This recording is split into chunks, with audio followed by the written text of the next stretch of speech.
Hi friends, welcome to our channel. இன்றைக்கி நம்ம இந்த வீடியோவில் சூப்பராக breakfast, lunch and dinner recipe ரொம்ப குயிக்காக எப்படி சூப்பராக பண்ணலாம் அப்படிங்கிறது தான் பார்க்க போகிறோம். பிரேக்ஃபாஸ்ட்க்கு வந்து நல்ல உப்பலான பூரி, உருளைக்கிழங்கு மசாலா கடையில் வாங்கி சாப்பிட்ற அதே டேஸ்ட்டில் எப்படி பண்ணலாம் அப்படிங்கிறத பார்க்கலாம். 1 கப் அளவுக்கு கோதுமை மாவு எடுத்துருக்கிறேன்.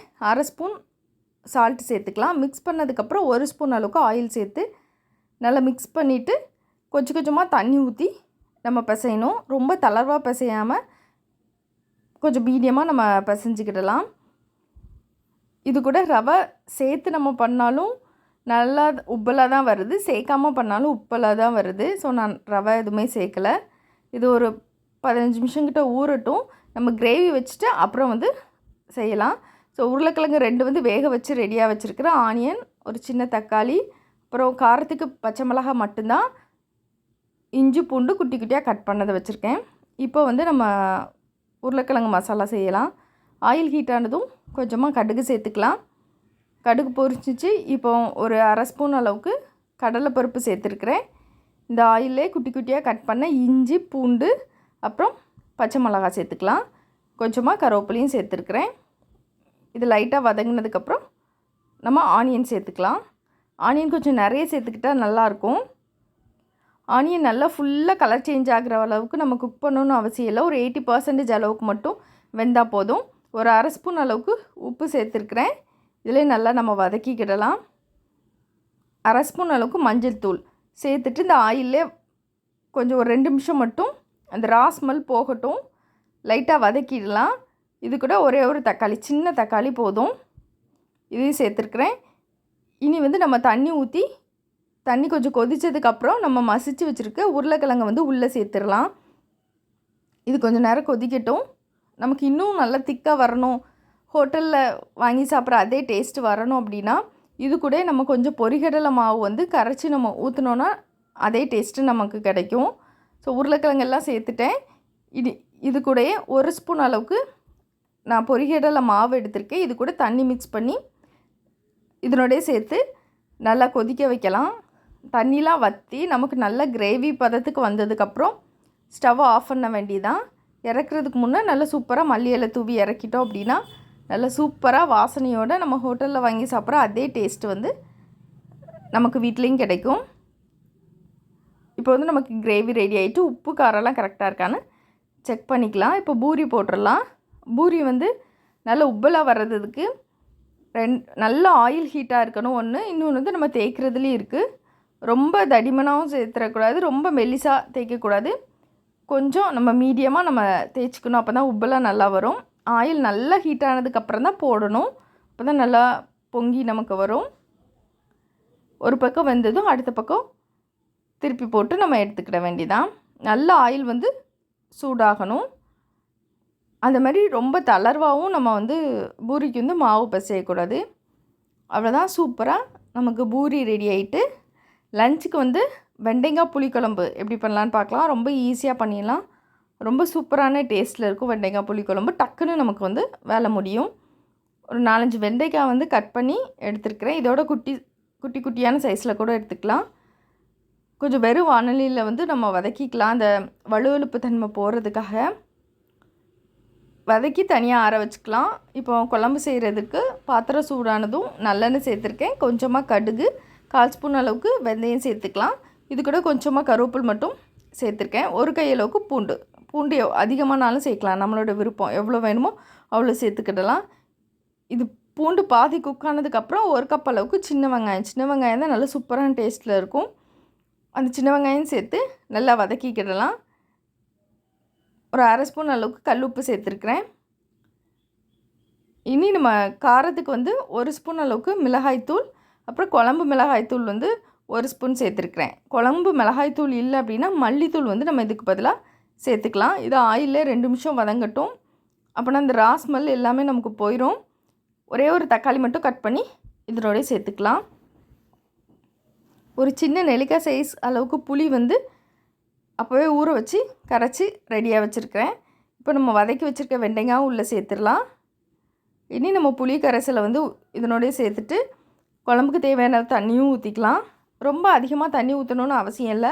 ஆல்ரெடி மசாலா வந்து ஆயிலே கொஞ்சமாக நம்ம வதக்கியிருக்கோம். தண்ணிலாம் நல்லா வற்றி வர டைமில் இறக்குறதுக்கு ஒரு 5 மினிட்ஸ்க்கு முன்னாடி வந்து 1 ஸ்பூன் அளவுக்கு வெல்லம் நம்ம சேர்த்துக்கலாம். நல்லா சூப்பரான டேஸ்ட் எடுத்து கொடுக்கும். இனி நமக்கு தேவையான அளவு திக்னஸ் வர அளவுக்கு நமக்கு குழம்ப வந்து வற்ற வச்சு ஆஃப் பண்ணிட வேண்டியதான். நல்லா சூப்பராக சூடான சாதத்துக்கு சாப்பிட்றதுக்கு சூப்பராக இருக்கும் வெண்டைக்காய் புளிக்குழம்பு. இதுக்கு வந்து சூட்டாகிற மாதிரி நம்ம அவரைக்காயில் பொரியல் எப்படி பண்ணலான்னு பார்க்கலாம். ஸோ தண்ணி விட்டு அவிக்காமல் ஆயிலே வதக்கி செய்கிறது ரொம்ப சூப்பரான டேஸ்ட்டில் இருக்கும். ஆயில் ஹீட் ஆனதும் கடுகு சேர்த்துருக்கிறேன். ஒரு பெரிய வெங்காயம், காரத்துக்கு பச்சை மிளகாய் மட்டும்தான், 2 பச்சை மிளகாய் சேர்த்துருக்கேன். கருவேப்பில் கொஞ்சம் சேர்த்துக்கலாம். நல்லா இது வதங்கினதுக்கப்புறம் கட் பண்ணி வச்சுருக்கிற அவரைக்காக சேர்த்துக்கலாம். ஒரு 2 நிமிஷம் நம்ம வதக்கி விட்டுட்டு கொஞ்சமாக மட்டும் உப்பு 1/2 ஸ்பூன் அளவுக்கு உப்பு சேர்த்துட்டு அப்பப்போ நம்ம மூடி போட்டு க்ளோஸ் பண்ணி ஓப்பன் பண்ணி மிக்ஸ் பண்ணிக்கிட்டே இருக்கணும். அப்போ அந்த ஹீட்லேயே நமக்கு வந்து சூப்பராக வெந்துடும். தண்ணி எதுவுமே தெளிக்க வேணாம், தண்ணியும் நமக்கு ஊற்றுறதுக்கு தேவைப்படாது. இப்படி க்ளோஸ் பண்ணி வச்சு ஓப்பன் பண்ணுற இதிலே நல்லா நமக்கு வந்து வெந்துடும். ரொம்ப சீக்கிரமாகவும் நமக்கு வெந்துடும். இப்போ ஆல்மோஸ்ட் எனக்கு வெந்துட்டு இனி நம்ம மூடி வைக்க தேவையில்ல. இது கூட லாஸ்ட்டாக இறக்கிறதுக்கு முன்னே நல்லா தேங்காய் துருவல் சேர்த்துட்டு ஒரு 2 நிமிஷம் இருந்தால் போதும், இறக்கிற வேண்டியதான். சூப்பரான அவரைக்காய் பொரியல்னு ரெடி ஆகிட்டு, டின்னருக்கு வந்து மார்னிங்கே நான் மாவு அரைச்சி வச்சுட்டேன் இட்லிக்கு. அதனால் சூப்பரான இட்லிக்கு ஏற்ற மாதிரி இட்லி சாம்பாரும் வச்சிடலாம். ரொம்ப சீக்கிரமாக குயிக்காக நமக்கு வந்து 1/2 அன் ஹவரில் ரெடி பண்ணிடலாம். வேலை ஈஸியாக முடிஞ்சிடும். மாவு நல்லா புளிச்சு ரெடியாக இருக்குது. இப்போ ஃபஸ்ட்டு வந்து சாம்பாருக்கு குக்கரில் வச்சுட்டு அந்த கேப்பில் நம்ம இட்லியை வச்சிடலாம். ஒரு கையளவுக்கு பாசிப்பருப்பு எடுத்துருக்கிறேன். ஒரு 2 ஸ்பூன் அளவுக்கு வந்து துவரம்பருப்பு எடுத்தால் போதும். துவரம்பருப்பு அதிகமாக வேண்டாம், நமக்கு பாசிப்பருப்போட ஃப்ளேவர் வந்து நல்லா எடுத்து கொடுக்கும். ஒரு 2 ஸ்பூன் அளவுக்கு மட்டும் சேர்த்துட்டு நல்லா வாஷ் பண்ணி இது மூழ்கிற அளவுக்கு கொஞ்சம் தண்ணி ஊற்றி எடுத்துக்கிடலாம். இது கூட ஒரு 1/2 ஸ்பூன் அளவுக்கு ஜீரகம் சேர்த்துருக்கேன். ரொம்ப கொஞ்சமாக 4-5 வெந்தயம் இதனோடய சேர்த்துக்கிடலாம். 1/4 ஸ்பூன் அளவுக்கு மஞ்சள்தூள் சேர்த்துருக்குறேன். அதே மாதிரி 1/4 ஸ்பூன் அளவுக்கு பெருங்காயமும் சேர்த்துக்கலாம். இப்போ வெஜிடபிள்ஸ் எதுவுமே இல்லை அப்படின்னா தக்காளி மட்டும் கூட சேர்க்கலாம். இல்லைன்னா எந்த வெஜிடபிள்ஸ் இருக்கோ எல்லா வெஜிடபிள்ஸுமே போடலாம். நல்லா சூப்பரான டேஸ்ட் நமக்கு கிடைக்கும். ஸோ ஒரு தக்காளியும் நான் கட் பண்ணி வச்சுருக்கிறேன். வெஜிடபிள்ஸ் எல்லாமே கட் பண்ணி ரெடியாக இருக்குது. சின்ன வெங்காயம் பூண்டும் நம்ம சேர்த்துக்கலாம். வெஜிடபிள்ஸ் இல்லைன்னா சின்ன வெங்காயம் பூண்டு தக்காளி மட்டும் இதனோடய சேர்த்துட்டு குக்கரை க்ளோஸ் பண்ணி விசில் வைக்க வேண்டியதான். இப்போ இதெல்லாத்தையும் மிக்ஸ் பண்ணிவிட்டு தண்ணி அளவு செக் பண்ணிவிட்டு குக்கரை க்ளோஸ் பண்ணி ஒரு 4 விசில் வச்சோம் அப்படின்னா பாசிப்பருப்பு ஈஸியாக சூப்பராக நமக்கு வந்து வெந்து ரெடி ஆயிரும். இது வேகிற கேப்பில் வந்து நம்ம இட்லி குக்கரில் வந்து இட்லி வச்சிட்டோம் அப்படின்னா டக்குன்னு வேலை முடியும்.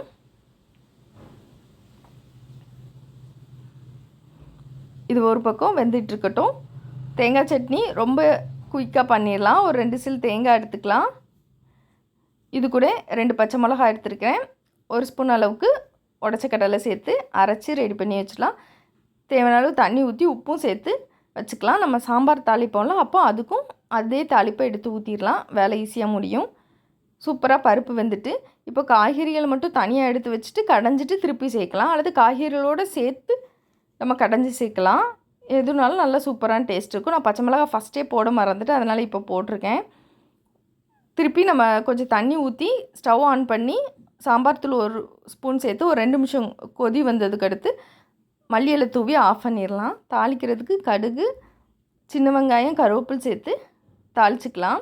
இதில் கொஞ்சமாக நம்ம தேங்காய் சட்னிக்கு எடுத்துகிட்டு கொஞ்சமாக நம்ம சாம்பாருக்கு போட்டுட்டோம் அப்படின்னா நல்ல சூப்பராக நமக்கு டின்னர் வந்து ரெடி ஆயிரும்.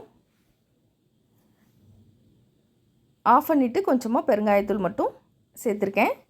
அவ்வளோதான். நல்ல சூப்பராக நமக்கு சாம்பார் ரெடி ஆகிட்டு, சட்னி ரெடி ஆகிட்டு, சுட சுட இட்லியும் ரெடி ஆகிட்டு, ரொம்ப ஈஸியாக சூப்பராக பண்ணிடலாம். இந்த ரெசிபிலாம் உங்கள் வீட்டில் நீங்களும் ட்ரை பண்ணி பாருங்கள். தேங்க்ஸ் ஃபார் வாட்சிங்.